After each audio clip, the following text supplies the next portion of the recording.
Guru kami pernah cerita, ada seorang laki-laki,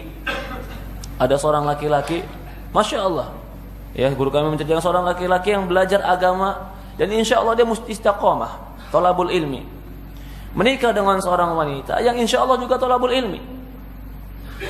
Begitu mereka menikah, si laki-laki ini begitu mencintai wanita tadi, begitu hatinya terkait dan terikat dengan wanita ini. Si wanita pun seperti itu, hatinya terkait dan terikat dengan laki-laki ini. Dua-duanya seorang penuntut ilmu. Qaddarullah, Allah uji mereka. Suatu hari si perempuan ini haid, tapi karena dia cinta dan sayang dan betul-betul menggebu-gebu kepada istrinya ini, ketika haid pun dilanggar. Subhanallah. Apa yang terjadi? Setelah terjadi setahun pernikahan, gara-gara masalah kecil mereka bercerai. Mereka mengintrospeksi diri. Setelah bercerai baru mereka tahu apa sih masalah kita sebenarnya. Tapi talak sudah jatuh.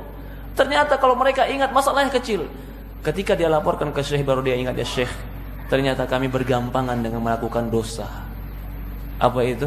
Mendatangi istri ketika haid. Walaupun itu tidak pasti, kita tidak bisa pastikan pasti karena itu tidak bisa.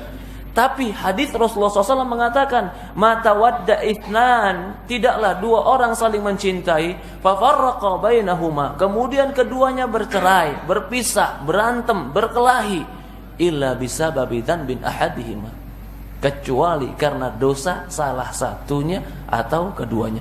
Dosa itu sifatnya panas. Jika dia berada dalam jiwa, dalam hati, maka hati akan panas. Jika dia dalam hati panas, maka perkataan akan panas. Jika perkataan panas, hati panas, bertemu dengan yang lain, akhirnya menjadi firaq, perpecahan. Maka dari itu para ulama mengatakan, ta'allafil qulub, bersatunya hati, itu caranya salah satunya adalah takwa kepada Allah. Jadi kalau ada orang tanya, Ustaz, bagaimana nih rumah tangga saya selalu begini, bagaimana caranya supaya menyatukan hati kami, Ustaz? Jawabannya cuma satu, dua-duanya kembali kepada Allah.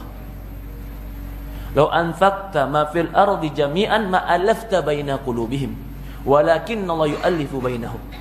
Kata Allah Subhanahu wa taala, kalau seandainya engkau infakkan seluruh uangmu di muka bumi ini untuk menyatukan kedua hati mereka, ma'allafta baina qulubihim, kau tidak akan bisa menyatukan hati mereka. Walakinna Allah, akan tetapi Allah yang menyatukan hati. Jadi mau modal besar sebesar apapun ngajak damai, tetap mungkin fisik dohirnya bersatu, hatinya tetap saling membelakangi. Tapi kalau Allah yang menyatukan, Allah yang akan mencocokkan hati.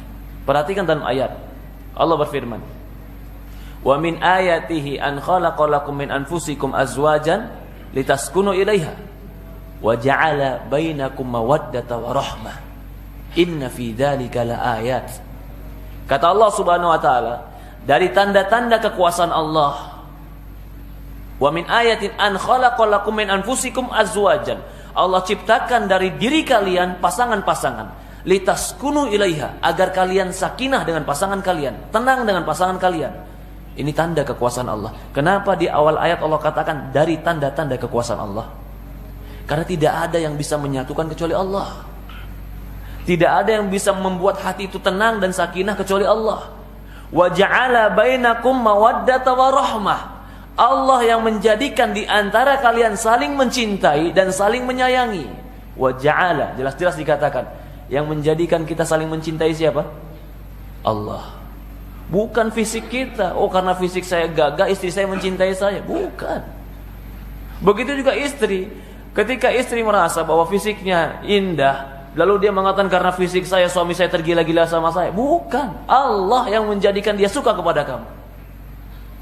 Maka kalau mau tetap hati ini bersatu, mawaddah dan cinta ini terus bersatu, dua-duanya kembali ke Allah.